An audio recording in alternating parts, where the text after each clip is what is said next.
Hey Waffle Gang, I do hope you're well. My name is Mark, and today we're checking out some more relationship stories. And if you do love a Reddit story, why not consider hitting that like, subscribe, maybe that notification bell too. Well, let's crack on with today's first story. Much love, guys. Now, today's first story comes from a throwaway account and says, I, 30 male, hate my girlfriend's 27 female online persona, even though I love her. I love my girlfriend. We've been together for about 8 months and we have a great relationship, blah, blah, blah. But her online social media personality is just unbearable. If you Google list of most annoying social media habits, she pretty much does every single one. She is a rampant social media oversharer. Her Snapchat documents every remotely interesting thing that ever happens to her every day, from pictures of her breakfast to mirror selfies to funny stories about her day. At night, after being apart for 12 hours, she would begin to tell me about her day, and I find myself saying repeatedly, yeah, I saw that on Snapchat or Facebook or Instagram already. Every even remotely interesting thing that happens to her, I find out about through social media. Her Facebook is full of rants detailing the ups and downs of her mood, or humble brags about all the good deeds she has done, while her Instagram is all pictures of herself. She is the definition of a social media attention seeker. Between Facebook, Instagram, Snapchat, and her blog, she probably posts 20 times a day. My friends and family who meet her in person all say she is sweet, kind, and funny. But once they start following her social media accounts, they all say she seems kind of irritating and vain. In the beginning, I tried to just accept her online persona, to each their own or something, but it is becoming increasingly a point of contention. If I only knew her from her online personality, I frankly wouldn't like her. But I know she isn't actually like that. I think she's just insecure and likes the attention because in person she is actually a very sweet person. The other interesting thing is that she has not always been like this. In the beginning of our relationship, she had no Snapchat, no Instagram, and barely posted to Facebook. This all started rather suddenly 4 months into the relationship. I don't know how to stop hating it. I don't know how to explain to her that her social media postings makes her appear cocky, vain, rude, and selfish, and I don't think mesh with her own impression of how she is.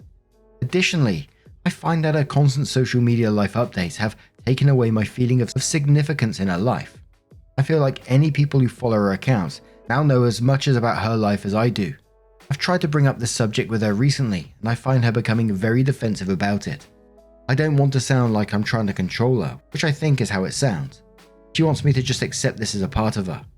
She says it's just social media and it's not that serious, and she doesn't know why I'm making such a big deal of it. And maybe she is right, but I don't know how to get over this. I haven't been on a whole load of social medias through my time, but I've been on Facebook in the past. I'm not a part of it no more. Pretty much for this very reason, not to do with a girlfriend or anything like that, but just because, I hated seeing the same shit every day.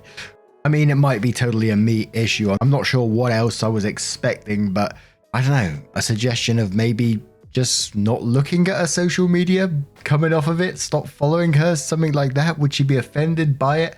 I don't know. That's the only thing I can think of at the moment. But Lai says, does she have friends close by?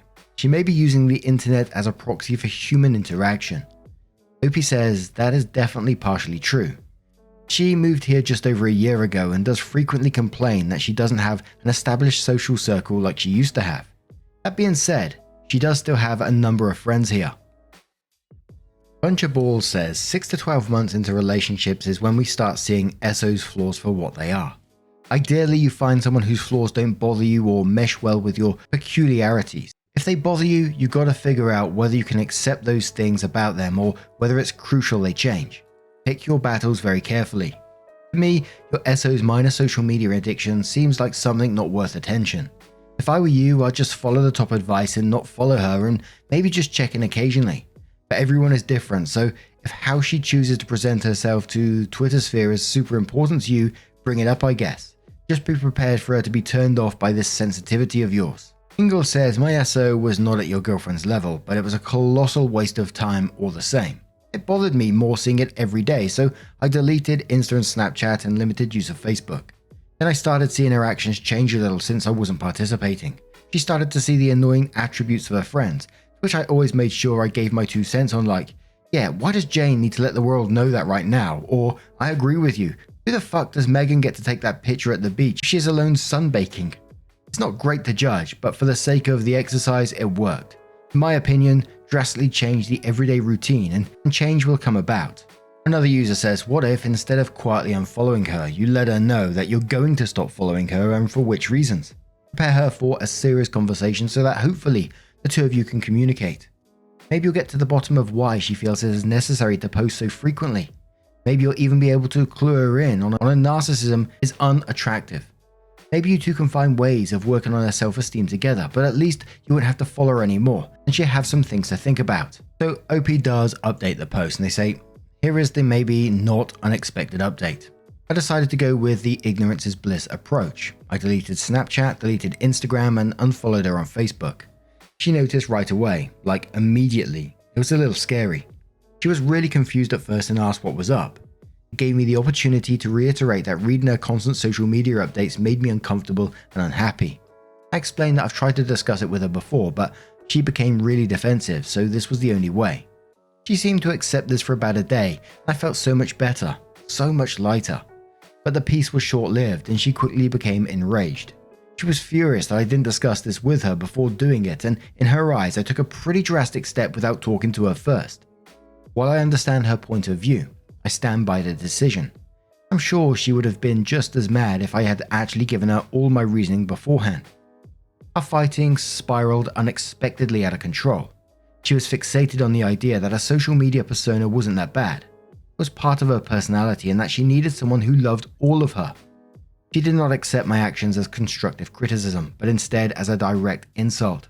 Simply ignoring that part of her was an unacceptable compromise. I sent her an article that highlighted why her postings make her really self-absorbed, but her response was, is that really so bad? She was too stubborn to even admit that being self-absorbed was a negative quality and instead delivered a long, pointless diatribe on why selfishness and vanity are positive qualities. We argued for a few hours and ultimately decided that we were not compatible.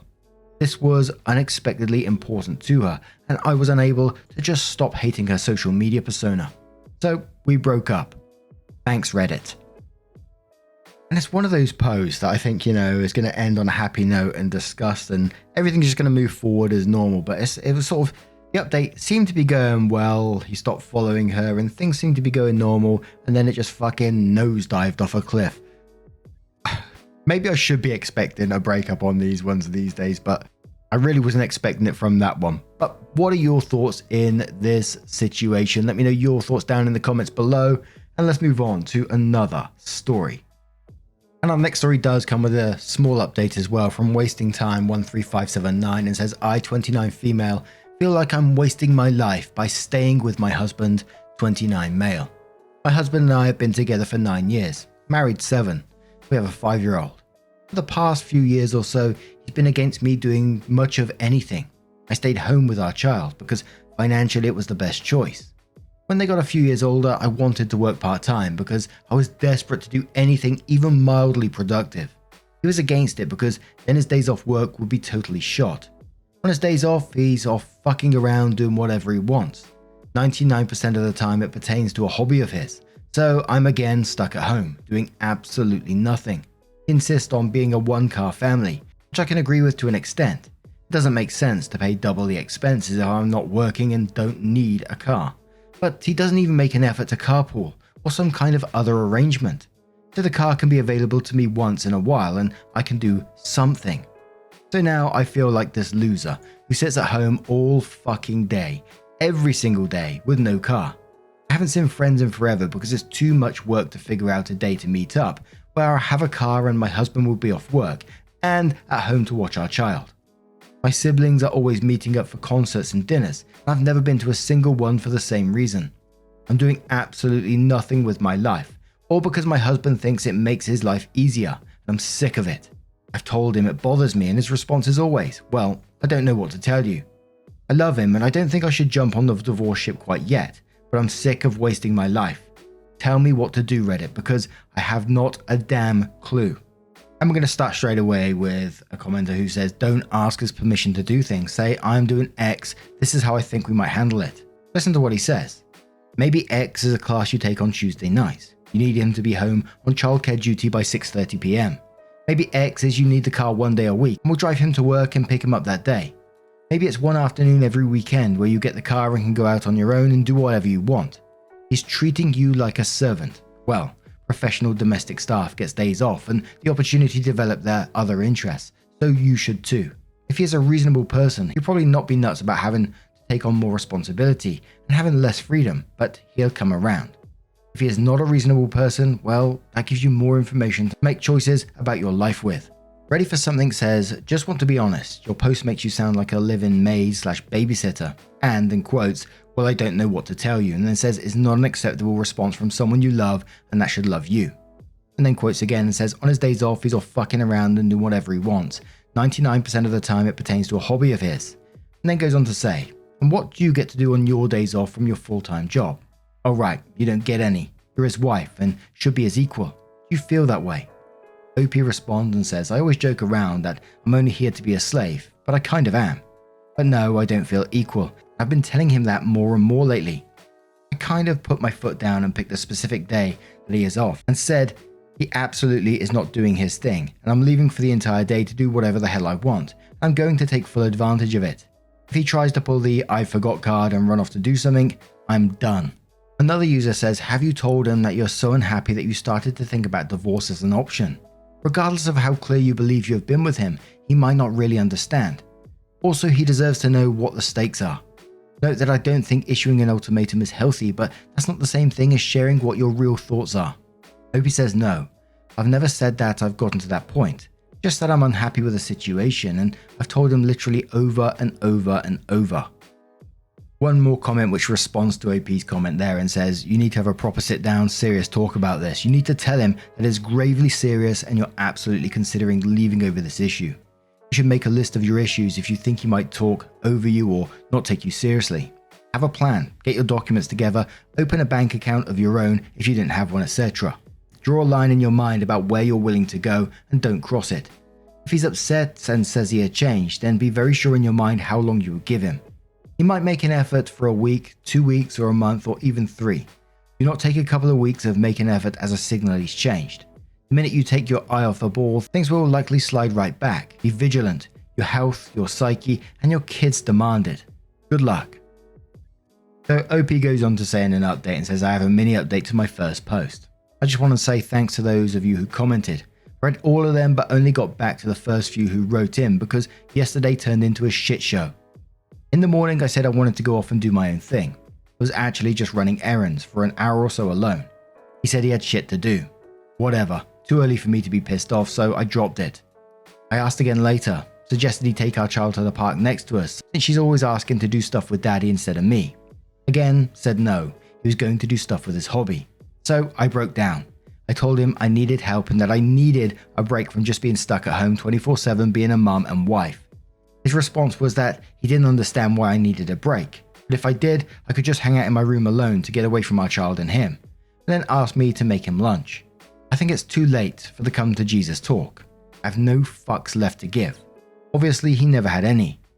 I'm still not sure what my next move is, but I think it involves finding a job and starting a better future without him. Holy moly, communication doesn't win the day. When OP went up to him and broke down and says, I needed a break, I'm tired of being stuck at home, and his response was that he doesn't understand, and then in the end says to make him lunch. Fucking hell. Holy moly. What do you guys make of this one? Let me know your thoughts down in the comments below, and let's find another story. And our next story comes from the Am I the Arsehole subreddit from NewAd5624 and says, Am I the arsehole for ambushing my sister at her wedding reception because she told me her wedding was child-free when it actually wasn't? Ooh, shit. My 46 male sister Tracy, 29 female, and I aren't close, but we have a good relationship, at least before this all happened. Tracy got married recently and she told me the wedding was child-free. I have a daughter, Ella, 12 female, and asked Tracy if she could come, but she said sorry, she and her partner were sticking to the rules. I managed to arrange for Ella to stay at a friend's house for a couple of days, since the wedding was in a different city. So I went to the wedding, and I saw quite a few older children, including my other siblings' kids. I know this sounds like I should have known from before from my other siblings, but I never thought to ask them, oh, are your kids going? I did ask my brother at the wedding, and he said he was told the child-free limit was only for really young kids, the disruptive ages. It was obvious Tracy lied to me about not bringing Ella. We went through the ceremony, and towards the end of the reception, I pulled Tracy aside and said I realized she completely lied to me and there were plenty of other kids. She looked pretty uncomfortable and said it wasn't a big deal. I replied I deserve an apology, and so does Ella at some point. Tracy got mad and said I was ambushing her at her own wedding, and it's her and her partner's choice what they do. We ended the conversation there and went off to talk to other people. She sent me a text later saying I was being selfish and I'm the one that should be apologizing to her and her husband, making a big deal out of this. I'll admit I sent a not so nice text back about her caring more about aesthetics than people. Now it's sort of blown up within our family. Someone asks OP, they say info, how much older are the other siblings' kids? Like a 16 to 18 year old kid at a wedding is pretty different than a 12-year-old. OP responds and says there were definitely kids under 12.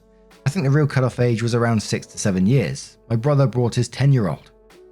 BB's 13-fold asks another question. They say, info, what reason did your sister have to purposely exclude only your daughter? Your sister is the arsehole here, but there's gotta be more to this. OP responds saying my daughter's arm was amputated when she and my late wife were in an accident. Tracy didn't say it directly, but I could tell this is highly likely the reason why. So that's why I said she cares more about aesthetics than people. And you know when a bit of info should be included within the post? That's certainly one of them, right? Nesta comes in after seeing that and says, wait, Tracy excluded your 12-year-old daughter from a wedding because of the child's amputated arm. You fucking kidding me? And it says, dear family members, you should be aware that Tracy lied and told me that our wedding was child-free in order to exclude Ella, when all other cousins her age were included. You can imagine why and exactly how Ella will feel when she realizes this. From where I sit, Tracy's decision was cruel with a dash of evil. To those of you who think it was wrong of me to mention this to Tracy on a special day, from where I sit, not only are you complicit in Tracy's vile decision, but you lack even a rudimentary understanding of the difference between morality and the most superficial iteration of aesthetics. There will be no apology and no further discussion. I will no longer be associating with Tracy, nor will other kind human beings. Perhaps Satan and his minions will be available to fill the seats at a next event. Best OP, not the arsehole. Halo Shine says I don't know how to address how absolutely horrible Tracy is. This is some unbelievably next level mean girl nonsense, and I really hope you ruin Tracy's wedding telling her what she did was wrong. I think you should make it clear to the rest of the family what she did, because you'll need some explanation for why you are never speaking to Tracy again. And yeah, I can't get over the absolute vile behavior if this is clearly the reason that she left her out. What they've been through already, OP losing his wife, Ella losing her mum, her arm amputated, and Tracy's potentially using this as a reason to exclude her from a wedding is absolutely vile. And you would think that any other adult who listened to this, saw this, and saw why Ella was being excluded would be saying, what the actual fuck? You didn't just do this because of that, surely. If I was like in OP's position, one of his friends, and discovered that this happened, whether it be my acquaintance, friend, or family member, I wouldn't want nothing to do with them again if they showed that kind of behavior to another person. Absolutely awful. But I won't cover any further comments on that one because some of them haven't seen the extra info, so they're just replying asking for info or guessing reasons that they might have been excluded. But what do you guys make of this situation? Surely most of the family can't know about this. Let me know your thoughts down in the comments below. Now, just a huge thank you from the bottom of my heart for getting involved in today's stories. Your love, your support, your time, as always, means the world to me. It truly does. I sit here sometimes and I'm blown away thinking, there's a whole bunch of people listening to me talking, reading a story or two, and I can't get over it, honestly. But anyway, there's a couple of playlists at the very end of the video that you can click on, and it will automatically scroll through all the videos for you. So whatever you're up to, bit of crochet, bit of running, whatever your hobby is. And don't forget to show me if you want to share a picture over at Mark Narrations on Twitter. Would absolutely love to see it. And those videos will keep playing in the background for you. Thank you so much, and I will see you in the next one. Take care and much love.